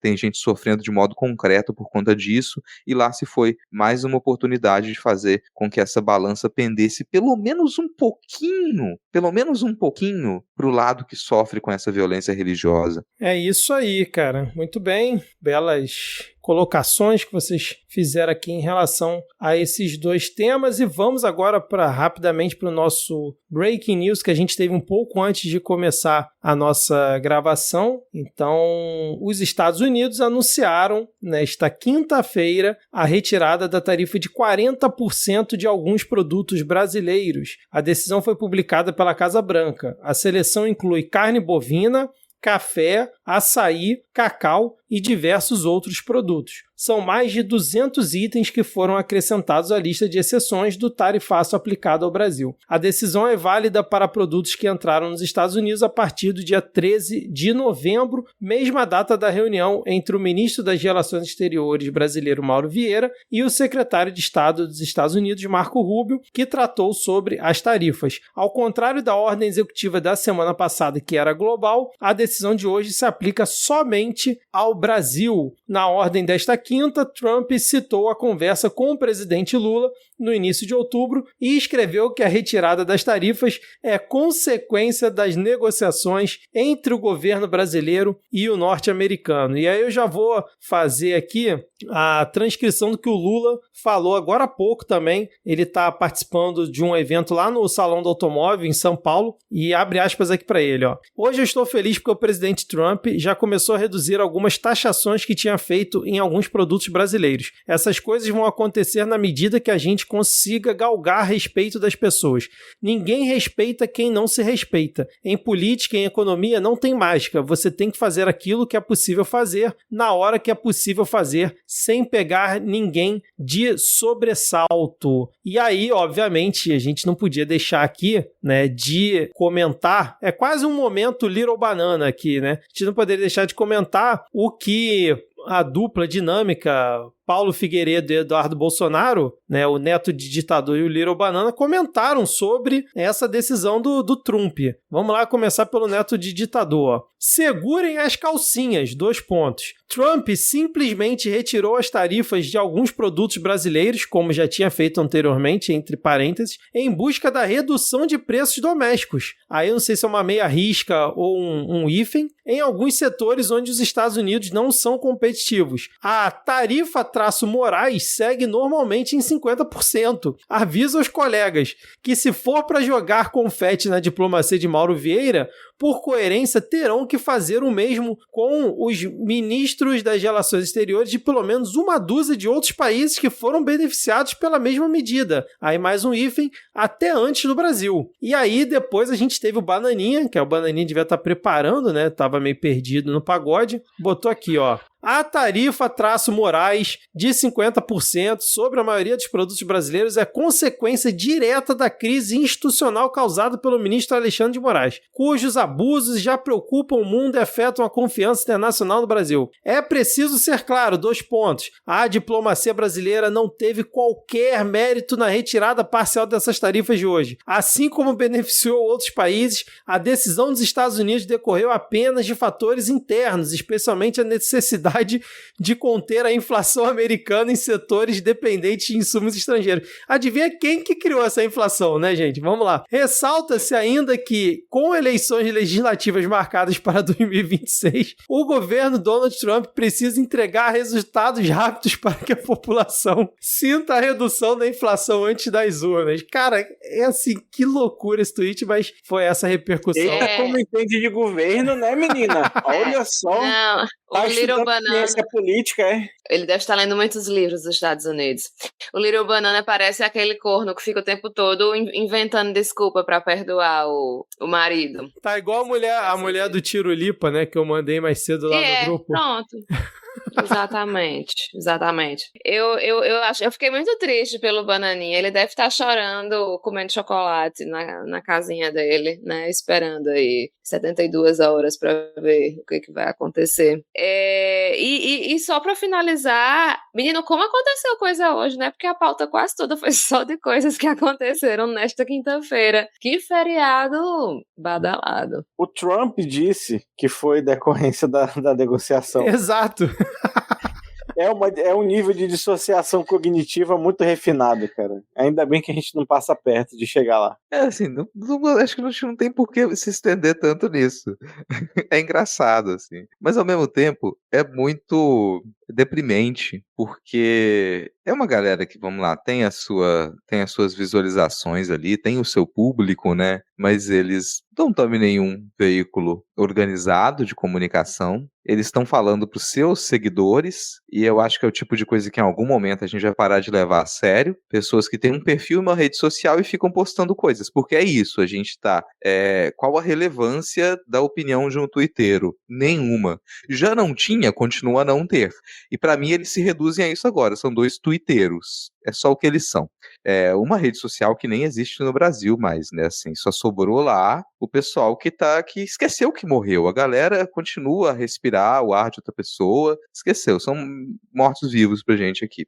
Mas tá lá, é o Twitteiro, e não tem laço na realidade, nenhum dos comentários deles. Ao mesmo tempo, mostra assim que, olha, a gente tem um contato, tem institucionalmente ali algumas vitórias, uma possibilidade de diálogo com os Estados Unidos, mas não acho que dá pra gente simplificar isso também, essas movimentações, só com relação à capacidade, a competência diplomática do Brasil. Ela tá ali, mas a gente precisa se aproveitar de contextos, e eu acho que é isso que a gente fez. A diplomacia brasileira tem se aproveitado bem de contextos, e o contexto do Trump nesse momento é de quem está tentando achar alguma mão para segurar e não se afogar. A gente não vai entrar numa longa análise do que está acontecendo no cenário político dos Estados Unidos agora, mas não é legal para o lado dele, assim, ele não está bem. Ele já estava numa eterna crise política, numa crise econômica criada em muito por ele mesmo,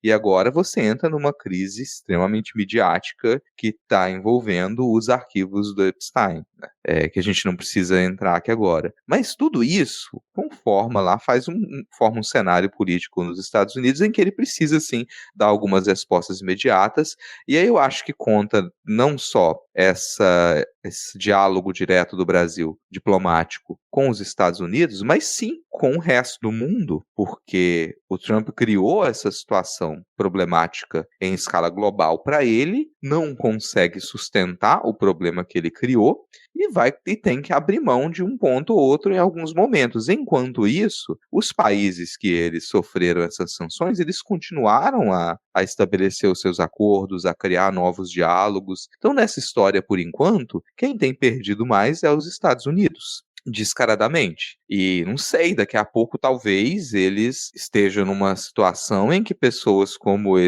o Eduardo Bolsonaro e o Paulo Figueiredo, eles vão ter que trabalhar, vão ter que fazer alguma coisa para provar por que eles estão naquele país, né? O que vai ficar muito complicado para eles, uma coisa que eles nunca fizeram na vida. Eles vão ter que pela primeira vez na vida trabalhar. Não é um país receptivo a estrangeiros, eles se esquecem que eles são estrangeiros, eles imaginam que eles estão numa categoria de brasileiro diferente do resto, né, dos brasileiros, uma categoria de latino-americanos diferente do resto dos latino-americanos, e qualquer pessoa lá que ela ainda mantenha essa ilusão, em algum momento ela vai se ferrar. E mais pra frente, fico aqui na expectativa do andamento dos processos envolvendo o Eduardo Bolsonaro, porque gostaria muito de que qualquer fluxo financeiro do Brasil ou de outros países, ele parasse de chegar para ele, que ele não tivesse mais essa renda, porque ele continua a receber dinheiro que vem do Brasil. Então, que em algum momento isso pare, ele talvez seja julgado aqui no Brasil à revelia, já que ele não vai ter coragem de voltar só para ser preso, né? Então,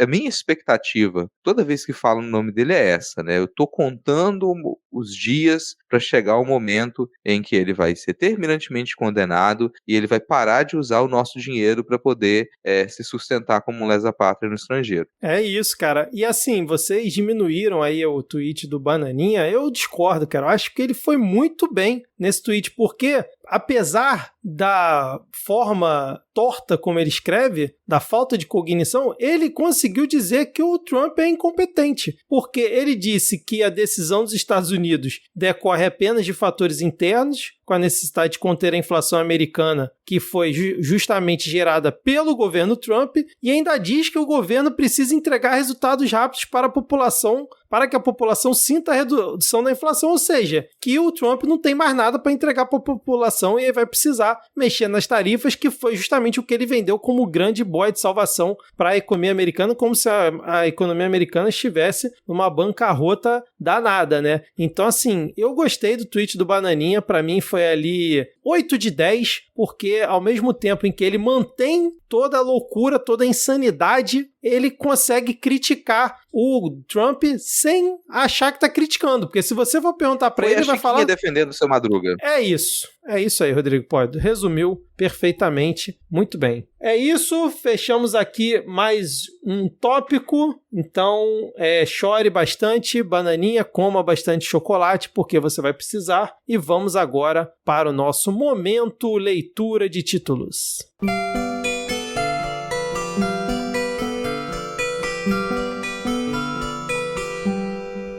Vamos começar então aqui mais um momento, leitura de títulos.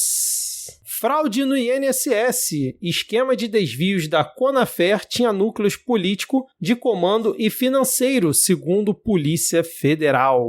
É o círculo do inferno cada vez aumentando, né? Cada vez crescendo com essa galera do esquema do INSS. Game of Santa Catarina. Deputada Júlia Zanata aparece cercada por fuzis. Aí eu acho que se a Raíssa tivesse aqui, ela ia dizer que tudo sobre essa mulher é patético, porque ela faz uma performance muito bizarra, muito bizarra. Coroa de flores, trono, fuzis, não sei o quê. A deputada é influencer, né? É isso que dá a pessoa que não tem inteligência ser metida a cinéfila. A pessoa vê Midsommar uma vez e quer basear a sua personalidade inteira nisso. Aí começa a sair esse tipo de bizarrice. E aí, assim, já imaginando o comentário do Vitor, vem a próxima manchete. Oruan comenta foto de Júlia Zanata em trono de fuzis. Aspas. Se eu postar, é apologia ao crime. Fecha aspas. E eu jamais perdoarei Júlia Zanata por me fazer concordar pela primeira vez com o Oruan. Muito obrigado, Júlia Zanata.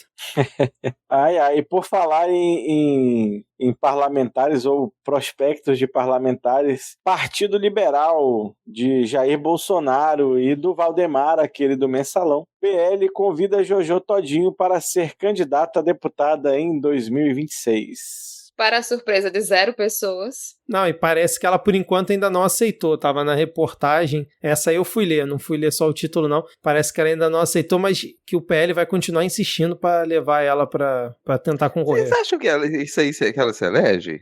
Não sei, cara. Sim. Aqui no Rio, ela Sim. tem ainda bastante visibilidade, então não sei. Eu torço para que não, mas Um receio que ele já está se concretizando é que nessas próximas eleições a gente tenha um boom de candidatos desse modo, né? Assim, tanto à direita quanto à esquerda, e aí a gente vai para o próximo título, né? Exatamente, pois PT convida influenciador Chico Moedas para a candidatura em 2026. E aí, Diego, você, como um cara que, né, participa aí de vidas partidárias, o que você acha que a juventude do PT está achando desse convite? Convite feito por Quaquá, só deixando claro. Lógico, claro que tinha que ser o Quaquá.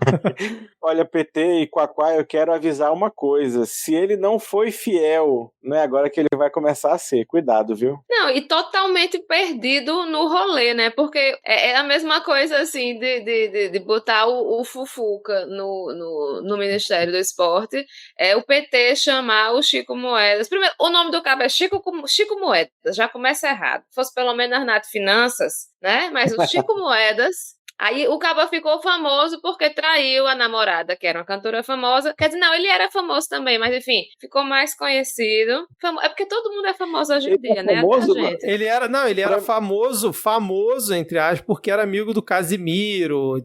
Tinha as histórias na internet. Ele é amigo do Casimiro. É famoso que nem a gente. Não, um pouquinho mais, Tashkisugi. Não, e agora ele tem um canal grande lá com a galera que também é ligada ao Casimiro, os amigos do Casimiro, que é o canal Aqueles Caras. Então, assim, ele tem uma visibilidade semanal grande. Aí os vídeos batem 3, 4, 5 milhões de views toda semana. O Reni tá dizendo que ele é comunista. Não, assim, tudo todo bem. Todo mundo cara, sabe? A gente tinha uma lista aqui da quantidade de comunistas que existiam. Agora, assim, a gente vai fazer o que daqui a pouco? É por visibilidade? A gente vai chamar... eu defendo a candidatura do Melter Vídeos, então, se for isso. Vamos pra poder se candidatar. O cara vai fazer campanha o quê? Ele vai começar a colar santinho em banheiro, é isso? Tipo de bar? Vai ser a campanha dele? Não, Reni, a gente tanto sabe que ele é de esquerda que pra ser esquerdomacho tem que ser de esquerda, pô. Exatamente. E por falar em deputado, Congresso dos Estados Unidos aprova a abertura dos arquivos do caso Epstein. O projeto vai para a sanção de Trump. Eu confesso que eu fiquei surpresa de que isso passou. E ele já disse que, não sei se teve atualização, mas ele tinha dito que ia vetar, né, caso chegasse na mão dele. Ele já disse 88 coisas sobre isso, cada dia diz uma coisa diferente. Essa votação passou porque uma deputada republicana que tomou posse agora ia dar o voto que faltava para conseguir liberar. Chamaram ela lá na Situation Room, na Casa Branca, para tentar intimidá-la, ela aparentemente não se intimidou. Aí o Trump, vendo que não ia conseguir, ele falou, então vota aí para liberar, sendo que ele podia liberar de ofício, não precisava de lei nenhuma, obrigando. Assim, isso é uma coisa que vai pegar durante todo esse próximo ano, né, nas eleições dos Estados Unidos. Tem potencial para inviabilizar uma série de candidaturas, talvez até o futuro político do Trump. Tem muita coisa séria para comentar sobre isso, mas uma assim, gente, tirem as crianças da sala. A gente não sabe se é verdade, mas a gente quer acreditar. Então, Vladimir Putin, você tem uma tarefa, cara. Sério, alguém invadiu o seu computador e não foi culpa sua, mas vazaram a foto que você tem do Donald Trump chupando a rola de outro presidente. Você tem essa foto, sabe? Você tem isso, você pode. E só você. Em Putin we trust, ô Vitor. Meu Deus do céu, cara, que ponto a gente chegou, pelo amor de Deus. Chegando. Ai, meu Deus do céu, cara. Eu lembro, alguém resgatou um tweet antigo da Hillary Clinton falando que não era dela não, era de outra pessoa comentando, se a Hillary Clinton fosse eleita, seria pela primeira vez lá uma presidente que já teria transado com outro presidente, né? Aparentemente, então, ela não foi a primeira nos Estados Unidos. Meu Deus do céu, cara. O Reni disse aqui que o novo boato é que algumas das mulheres que o Trump pegou nessas festas eram espiãs russas e por isso que o Putin teria essas fotos e vídeos. Eu quero não duvido de mais nada. Só melhora essa teoria da conspiração. Cara, não duvido de mais nada. O pior é que é uma teoria, começa assim com uma grande teoria da conspiração e a cada informação que se revela, se mostra que, peraí, aquilo que a gente achava absurdo, na verdade aconteceu. Então essa outra coisa que ela também é absurda, será que ela não aconteceu? E aí vai e mostra, aconteceu. Aí vem uma terceira coisa ainda mais absurda. Cara, não dá pra duvidar. Vamos lá, Rodrigo, aproveita que você já tá com a palavra. Falando em cenários absurdos, né, cenários estranhos e eleição, a gente tem a eleição aconteceu aqui do lado, né, que é comunista Janete Jara e ultradireitista José Antônio Casti avançam para o segundo turno das eleições presidenciais no Chile. Um que é conhecida como comunista versus o Bolsonaro chileno, né? Essas manchetes são ótimas. E apesar dela ter passado em primeira, a expectativa é pequena, né, pro segundo turno, porque os demais candidatos que ficaram atrás parecem são todos ali de direita, centro-direita, então a galera que tá acompanhando realmente essa eleição diz que as chances delas são pequenas no segundo turno. Mas a gente vive no Brasil, um Brasil que sempre tem um candidato de esquerda e todos os outros eles são de direita e extrema-direita. E mesmo assim a gente ainda consegue, às vezes, ter vitórias daqui. Então, gente, chilenos, não duvidem, tá? Camarada Janete, estamos torcendo por você. Isso aí. INEP anula 3 questões do Enem 2025 e aciona a Polícia Federal após identificar similaridades com itens divulgados online. Eu só espero que meu filho tenha errado essas questões. Cara, foi muito bizarro isso. Não, o maior protesto é, não me importa do cara ter liberado, eu acho ruim eu não ter visto a live. Só pra contextualiza aí, Diego, pra quem por acaso não acompanhou. As questões do Enem, elas são testadas antes de irem pra prova por um banco de pessoas, né, que normalmente são pessoas que têm notas altas no Enem, que fazem essas questões. E muitas dessas pessoas que sempre têm nota alta no Enem são pessoas que dão aula, né, monitores ou professores de cursinho do Enem. Quando eles fazem essa prova teste, né, baseado nesse teste que se diz, né, quais são as questões fáceis ou difíceis lá no esquema do TRI. Só que eu acho que a pessoa que divulgou isso não esperava que a questão que ela testou esse ano e lembrava da questão ipsis literis caísse no Enem desse ano, né? Acho que a ideia não costumava ser essa. Então e o cara fez a live, né, 5 dias antes do Enem, né? E aí divulgou algumas questões parecidas e algumas muito semelhantes ao ponto de serem anuladas, mas a PF vai investigar se houve vazamento e tal, mas não, o cara trabalha com isso, vive disso, fez uma prova, lembrava da questão, né, e falou normalmente esse processo. O que tem que ser feito é que as questões têm que ter um delay, né, entre o teste e a aplicação, para que possa esse esquema funcionar. Exatamente, mas eu achei um vacilo enorme, cara. Qualquer situação é um vacilo enorme, né? Se foi isso mesmo, ou se foi vazamento, é pior ainda o vazamento, mas não deixa de ser um vacilo. E essa é pra quem disse que não adianta estudar poucos dias antes da prova. Eu acho que o vazamento, sim, Vitor. O vazamento seria um problema se fosse um vazamento mesmo. Não, mas nesse vazamento caso, seria um problemaço, bem, né? Seria um problemaço. Agora, nesse caso, assim, eu sei que tem gente já montando organização e pedindo para invalidar todo o Enem por conta de alguns problemas.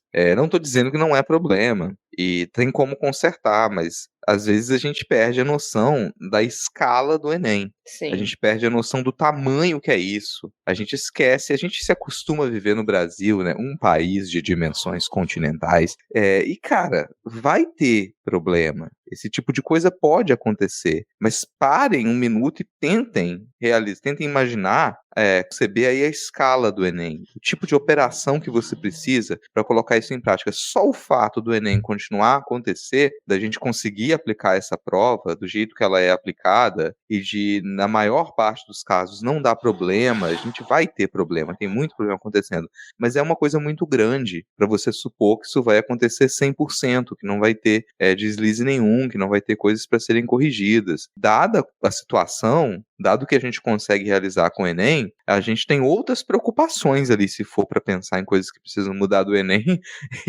e essa possibilidade de que se repita uma questão ali, quando alguém estava dando uma aula, ela está lá embaixo na nossa fila de preocupações. Supremo Tribunal Federal tem maioria para tornar Eduardo Bolsonaro, vulgo Liro Banana, réu por tentar coagir STF sobre julgamento do pai.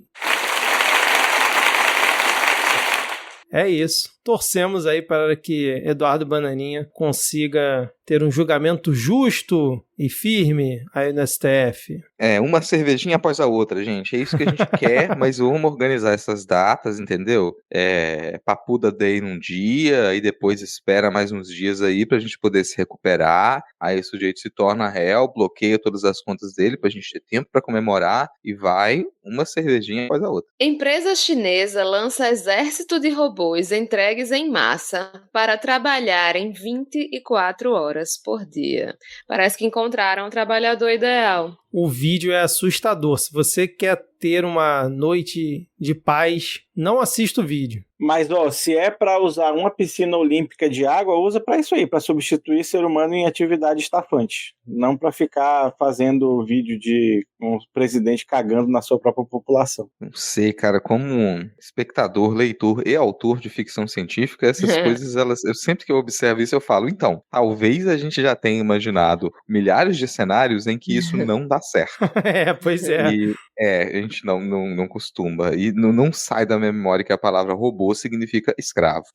Peso. Mas vamos lá, né? A gente está falando aqui de tecnologia, a gente está falando de possíveis problemas com a tecnologia. Em algum momento, a tecnologia ela tem que se relacionar com os seres humanos. Os seres humanos têm que entrar nessa conta. E aí, quando quem entra nessa conta são os seres humanos mais burros que já pisaram o planeta Terra, dá muita merda. Aspas simples, aulão de IA com Zema e Simões, tem pancadaria entre alunos no Mineirão. Contemplem vídeo. Cara, alunos do PSDB? Essa é uma das ideias mais burras dos últimos tempos, cara. Você meter um aulão de IA no Mineirão e o cara que organiza resolver fazer piada do Atlético Mineiro e do Cruzeiro pra galera que tá lá com 30 mil pessoas no Mineirão. Não, eu vou dizer assim, às vezes é preciso tentar menos, né? A ideia desse aulão de IA era bater o recorde mundial do maior aulão de IA, que atualmente é de Portugal, com 1.400 pessoas. Você não precisa de 30 mil para ser maior que 1.400. Pelas minhas contas, 1.500 já dava, porra. Caralho. 1401. E assim, gente, bastava você perguntar para uma professora, para um professor do ensino médio, então, você acha uma boa ideia reunir milhares de adolescentes em um estádio de futebol? E fazer piada com um time desses alunos? Ai, Deus do céu, cara. A justiça inglesa condena a mineradora BHP em ação de vítimas de Mariana. Indenizações podem chegar a 250 bilhões de reais. Bom, alguém tinha que condenar, né? Ainda bem que alguém condenou, né? Exato. Bom, vamos para a última aqui, ó. Todes, Elo e Lula sanciona a lei que proíbe linguagem neutra na administração pública. Eu vou fazer um alto lá. Eu sou o primeiro a fazer um alto lá nessa notícia. Ela leva a um certo engano. Não é que o Lula não tenha sancionado a lei, mas ela dá a entender que o Lula é responsável por um problema no texto da lei, que ele foi incluído pela extrema-direita, para se aproveitar de um manual de linguagem simples, de simplificação da linguagem na administração pública, que, por princípio, já não usava flexão de gênero. Então, na real, assim, era uma coisa que ela já não tinha na linguagem, já não está no manual de redação da administração pública, a flexão de gênero. Você evita isso sempre que possível, você já colocava as coisas, mas às vezes as pessoas querem evitar isso, a gente já conseguia falar e já consegue falar sem flexão de gênero na maioria dos casos que envolvem pessoas com a língua portuguesa, e isso já era incentivado nos manuais de redação da administração pública, né? A Ana Raíssa poderia falar muito melhor que qualquer um de nós aqui, se ela estivesse presente, mas infelizmente ela está sofrendo em Minas Gerais. Mas aí inseriram essa proibição ali, e isso se torna o grande quê da manchete. O que, para mim, funciona quase como uma desinformação, né? Porque, na prática, parece que a gente está perdendo alguma coisa, que houve uma proibição em cima de algo que, na verdade, houve uma proibição em cima de algo que já não acontecia. Já não acontecia, gente. Isso já não estava presente nos manuais de redação da administração pública. Eles só se aproveitaram, como eles sempre fazem, a extrema-direita se aproveitaram para colocar um impedimento desnecessário, mas que afeta publicamente o governo. Então, muita gente do Vale vai se incomodar e falar, não voto mais no Lula porque ele odeia gênero neutro. Cara, segura sua onda, assim. Observa quem é que inseriu isso no texto. Observa do que se tratava essa lei, do que se trata a linguagem simples na administração pública. Só que aí, depois que você já deu a manchete, depois que as pessoas leram a manchete e elas não vão tomar mesmo o trabalho de se informar sobre todo o resto, aí a gente tá ferrado. E sim, esse tipo de mole que a gente dá faz com que a gente perca a simpatia de uma parcela do eleitorado que a gente não deveria perder, né? Por N motivos, mas a gente perde por conta desse tipo de mole que a gente dá. Não precisava. Podia ter, por exemplo, cortado essa parte e sancionado a lei sem isso, porque já estava a ausência de flexão de gênero como recomendação nos manuais de administração pública. É isso então, fechamos aqui mais um momento leitura de títulos. Agora só na próxima semana, hein? E vamos lá, cartinhas da Xuxa.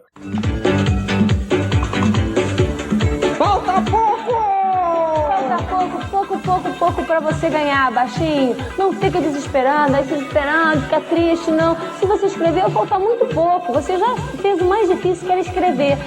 Porque eu sei que tem muito baixinho que é preguiçoso. Mas os baixinhos que não são preguiçosos, um alô, hein? Que show da Xuxa é esse? Vamos para as cartinhas da Xuxa. Antes das cartinhas, como sempre, a gente tem o resultado da enquete. E a enquete perguntou: qual o próximo grande evento mundial o Brasil deveria sediar, de preferência em Antagorda?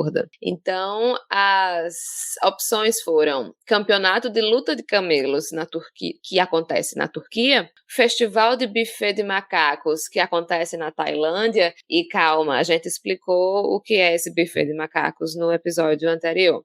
O Festival do Testículo nos Estados Unidos, ou o Campeonato de Luta de Dedões dos Pés da Inglaterra. Nós tivemos 4 votos no Instagram, 16 votos no Telegram, 18 no Spotify e 27 no WhatsApp, como sempre, a Nação Zapper aí mais presente e mais participativa. E o resultado final foi que, com 9%, e em quarto lugar ficou o Festival do Testículo, né? Os nossos ouvintes têm bom gosto suficiente para não querer esse tipo de festival aqui importado para o nosso país. Em terceiro lugar, ficou o campeonato de luta de camelos. Eu acho que é porque os nossos ouvintes não queriam que os camelos fossem maltratados, né? Eu compreendo, assim, não os maus tratos animais. Em segundo lugar, ficou com 28% o Festival de Buffet de Macacos da Tailândia.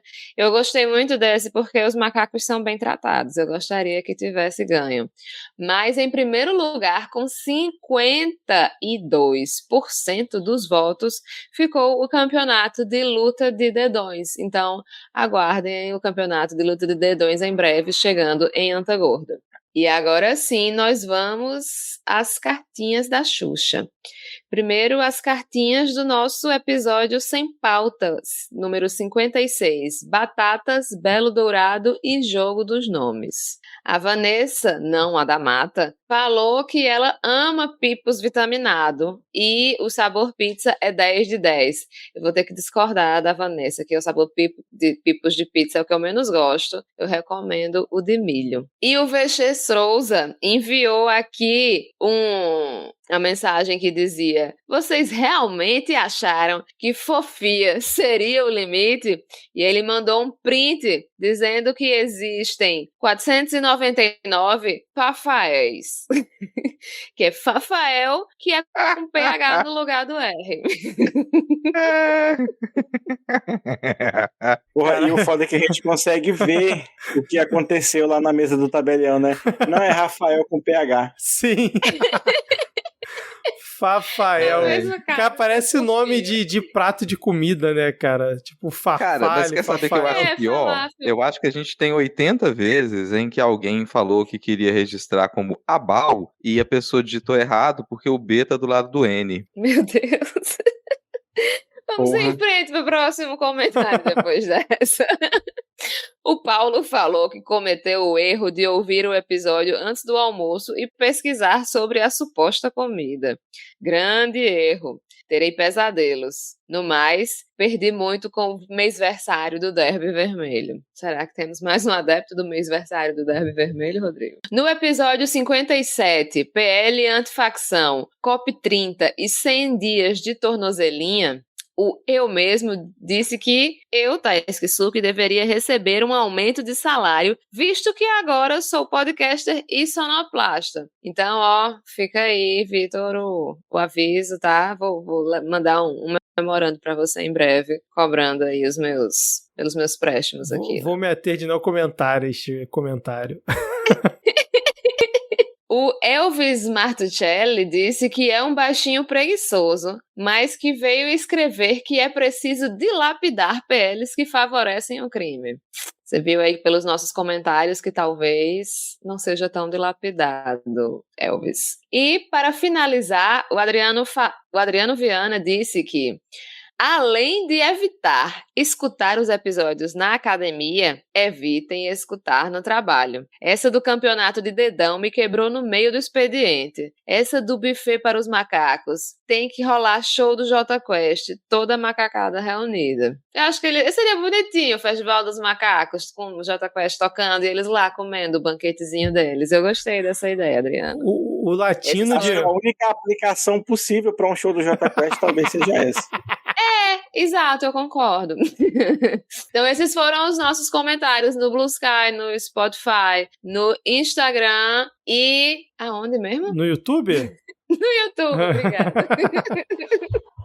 Agora vamos celebrar quem banca esse podcast, quem mantém esse podcast vivo, que são os nossos apoiadores. E hoje o nosso convite para participar do aulão de IA do nosso coração vai para Guilherme Wagner, André Luiz Alves, Leonardo Spor, Kel Cândido, Iana Tavares, Eduardo Vasconcelos, Edna de Lourdes, André Benjamin, Bianca Damascena, Denis Almeida, Jorge Alfradique, Denise Tamarosa, Guilherme Anselmo, Elisnei Menezes, Flávio Schiocket, Ricardo Jalotto, Marina Duarte, Eduardo Leão, Camila Braz, Joana Porto, Daniele Filarete, Ana Elis Marques, Gabriel Pires, Wagner Gomes, Gomes e Rodrigo Rocha, muito obrigado. E na primeira fila do nosso campeonato de dedões, nós temos Bruno Teixeira, Hugo Albuquerque, Mariana Zampol, Laís de Moraes, Fernanda Carvalho, Carolina Leão, Maria de Fátima, Cristine Medeiros, Pablo Cardoso e Rene Barcelos. Um beijo para vocês. E na categoria Ministério do Amor, nós temos Tiago Luiz Pereira, Amaury de Melo e o nosso ouvinte misterioso. São aí os nossos convidados especiais para o próximo Banquete dos Macacos.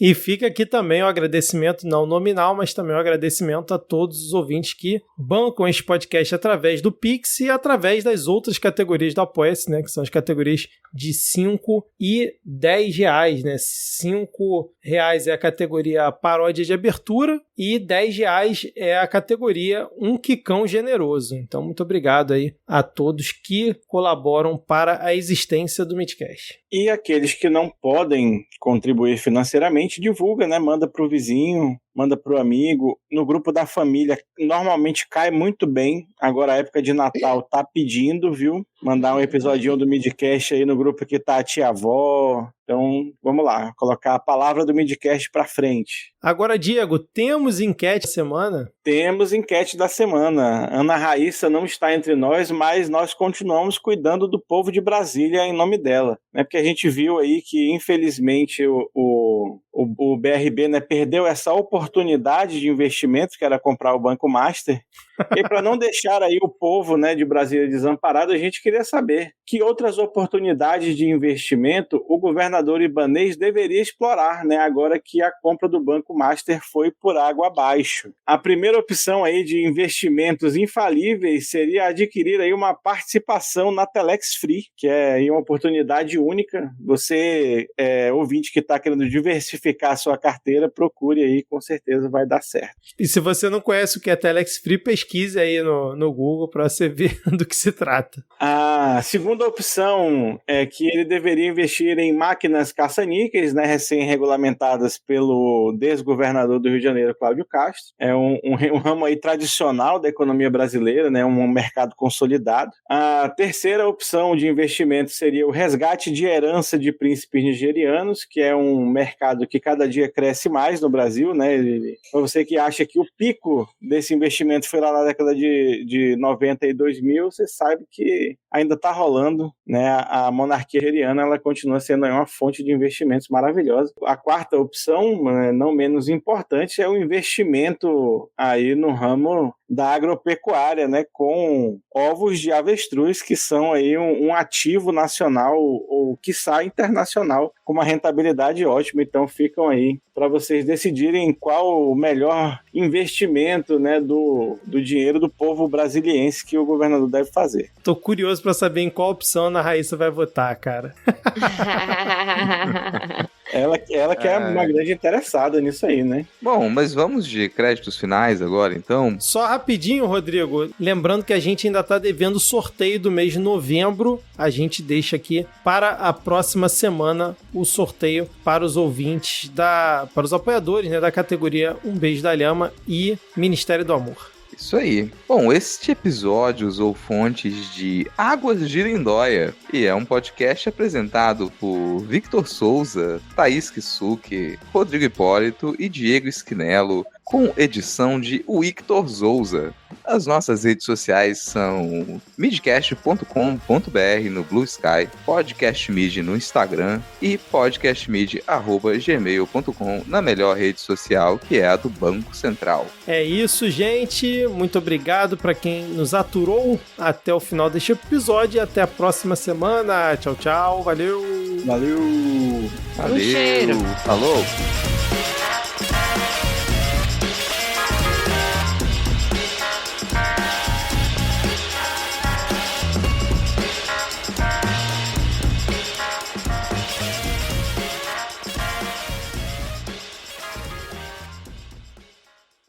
Deixa eu passar essa moto aqui. A primeira opção é que o BRB... Porra, veio uma moto pior depois.